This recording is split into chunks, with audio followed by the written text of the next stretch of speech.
ஏண்டி வந்ததுலேருந்து சும்மாவே இருக்க? வேற என்ன செய்ய சொல்ற? ம், ம், ம், ம், ம். அதெல்லாம் ஒன்றும் கிடையாது. சும்மா ரக்ஷய். சுமி, ஓ, அப்ப நான் சொல்ல கேட்க மாட்டியா? சரி நான் போறேன் போ. கோவப்படாதடி. உனக்கா தோன்ற வரைக்கும் நான் எதுவும் சொல்லலை. வெக்கமாவே இல்லையாடா உனக்கு? ம்ஹும். நம்ம கூடியே தான் இருக்கானுங்க. ஆனா நமக்கு முன்னாடி எல்லாத்தையும் ஏய் சும்மாடி ஒண்ணுதானே. டேய் சவுண்ட குறைங்கடா.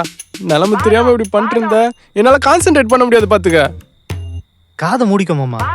ஐயோ நீ என்ன வேணா சொல்லிக்கோ, மாமான்னு மட்டும் சொல்லாதடா. ஓகே மாமா. ஐயோ இந்த வீடியோ உங்களுக்கு பிடிச்சிருந்தா ஹேண்டில் கீழ இருக்க ப்ளே பட்டனை கிளிக் பண்ணுங்க. மறக்காம லைக்ஸ் ஆன் யூடியூப் சேனலை சப்ஸ்கிரைப் பண்ணுங்க.